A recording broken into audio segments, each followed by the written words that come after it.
Richard Jones, a barrister. Barristers are on strike as well. Richard, how are you doing? Morning, Chris. Very well, thank you. Yeah, we are on strike after a fashion. We have been, for a few months now, refusing to do what's called return work. That means if one barrister can't do his or her own case, we normally take it over so the case can carry on being listed in court. But we've now refused to do that. That's a withdrawal of goodwill. That's been going for about a month or so. We've now got to a stage where for last week, we refused to go to work for 3 days, Monday, Tuesday, Wednesday. This week coming, we're refusing to go for Monday, Tuesday, Wednesday, Thursday. The dispute itself centers at the moment we've raised is purely defense legal aid fees for defense barristers. The background, and I see the time, the background's this. I've been just doing some research. The last Labour government, one of its last acts before the general election was to cut fees for Crown Court cases by 4.5%. And then schedule cuts of 13.5% for the next 2 years. The Tories took those cuts with a great enthusiasm and increased them. We're looking now since 2005 and 2004 to today's date of cuts of 43% in the fees we receive. Wow. Over those times. Solicitors who are not part of the action, some of their fees have not been raised for 25 years. That's the sort of background we have. And if you're thinking, because I'm a barrister, I'm a fat cat, I may be a bit fat, but I'm not a cat, and I'm certainly not a fat cat lawyer. Young barristers starting out in their profession will be lucky to make minimum wage for the first year.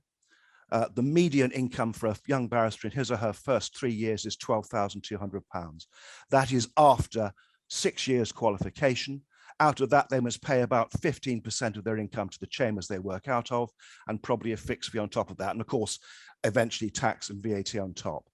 The Tories, Dominic Raab has had a report from a man called Bellamy, who now is a Tory minister, saying there was a need for an injection of money into the system of at least 15% immediately. I stress the words at least. Raab sat on that report for a year, did nothing about it.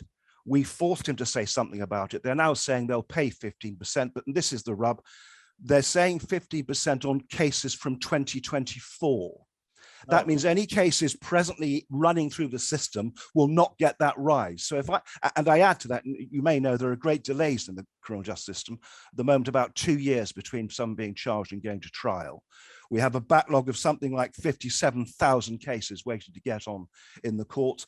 Again, talking of courts, the courts are being cut. This government has cut court buildings nationwide by 420 buildings since they've been in power. They refuse to pay for the courts to be looked after. The workers in the courts, clerks, ushers, security are paid rubbish wages and work dreadful hours, which they're very poorly paid. I think the PCS are thinking of action as well. We are not wealthy people. We have earned the money we receive. We've worked hard for it, and I regard us as a public service like anyone else. We defend those who have no money to defend themselves who are accused of crime. That is a social function which I think we all approve of. You never know when anyone close to you might be accused of crime. They might get drunk, throw a glass in a pub, or drive badly or something, and they will need help. And if they have no money, that's why we are there. That's why we're striking. It's not just for money, it's for the whole criminal justice system. Well, and do you feel that the solidarity with, like, I know the RMT were on the protest. Yeah, and thank you for that. We're very grateful. That working across different unions is a good way to make sure things change? I think so, because having listened to all the speakers you've had on, there is a theme here. But everyone really is involved in a public service, and it's the public services that have been hit the hardest by successive administrations because we're a soft target. What do we do? Just leave? So yes, I think it's a very good idea. We're all serving the public. We all deserve proper pay for doing so. Thank you.